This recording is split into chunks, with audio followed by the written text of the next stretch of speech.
దూరపు బంధువులుగా ఉన్న పెదనాన్న పిల్లల్ని చేసుకున్నాడు. అది యెషై కొడుకైన ఏలియాబు కావచ్చు, అవునా? కనుక వీళ్ళందరూ కూడా పెదనాన్న వరుస. అయితే మనకి పెదనాన్న వరుస మనకు వరుస కాదు ఇక్కడ భారతదేశంలో, ఇండియాలో చెప్తున్నాను.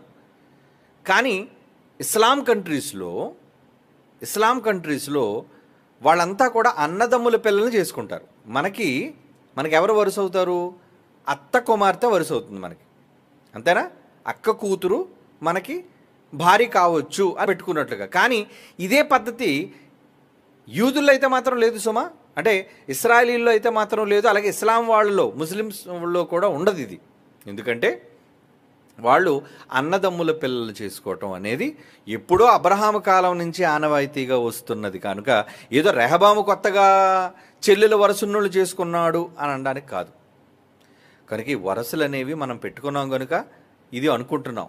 కానీ బైబిల్ చెప్పింది ఏంటంటే, బైబిల్ ప్రకారంగా ఒక మాట, గతంలో కూడా ఏదో ఇలాంటి ప్రశ్న వస్తే ఒక సమాధానం చెప్పాను, ఇది కూడా ఒకసారి చూద్దాం. ధర్మశాస్త్రంలో ఏమంటున్నాడు? లేవియాకాండంలో 18వ అధ్యాయం 9వ వచనం చదవండి. లేవియాకాండం 18వ అధ్యాయము 9వ వచనం ఏమంటున్నాడు అక్కడ? నీ సహోదరి మానాచ్ఛాదనము అనగా నీ ఇంటిలో నీతో పాటు తోడబుట్టినది, ఒకే తల్లికి పుట్టినది. అంటే పెళ్లి చేసుకున్న భార్య భర్త ఇరువురు అన్న చెల్లెళ్ళుగా ఒక తల్లి నుంచి పుట్టిన వారే ఉండకూడదు. అది దేవుడు పెట్టిన నియమం.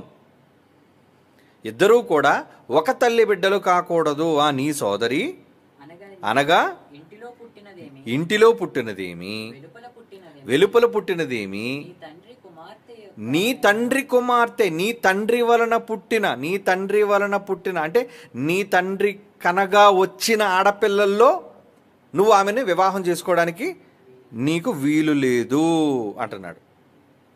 అవునా? కనుక తల్లి కుమార్తెనే కానీ తండ్రి కుమార్తెనే కానీ మానాచ్ఛాదనమును తీయకూడదు అని దేవుడు చెప్పాడు. కనుక ఇశ్రాయేలీలకి ఇది ఉంది. కనుక నాన్న ఇది ఇక్కడ రెహబాముకి అప్లై కాదు, ఎందుకంటే వీళ్ళు పెద్దనాన్న పిల్లలు అవుతారు. ఒక తల్లి నుంచి పుట్టుకొచ్చినవాడు కాదు రెహబాము, ఆయన చేసుకున్న భార్యలు.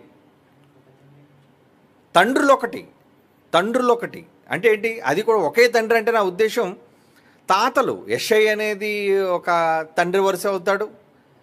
రెహబాముకి 4వ తరం కదా రెహబాము. యెషై మొదటి తరం అయితే, 2వ తరం దావీదైతే, 3వ తరం సొలొమోను అయితే, 4వ తరంలో ఉన్నవాడు రెహబాము. కనుక రెహబాము 4వ తరంలో ఉన్న వ్యక్తి తన తండ్రి సోదరులు, లేదంటే తన తాత సోదరులు అంటారు. దావీదు తాలూకా అన్నదమ్ములలో ఉన్న వాళ్ళని చేసుకున్నాడు. అదే కదా మనకు కనబడుతుంది. ఏలియాబు కుమార్తెను చేసుకున్నట్లుగా మనకు కనబడుతుంది. కనుక నాన్న వీళ్ళు చెల్లెల వరస, అంటే మనం అనుకుంటే చెల్లెల వరస వీళ్ళకి, కానీ వాళ్ళకి, ఇస్లాం వాళ్ళకి, యూదులకు, ఇజ్రాయెల్స్కి అది ఆ వరుస కాదు. కనుక నాన్న ధర్మశాస్త్రాన్ని బట్టి అతను చేసినది పొరపాటు కాదు. ఎందుకంటే వాళ్ళలో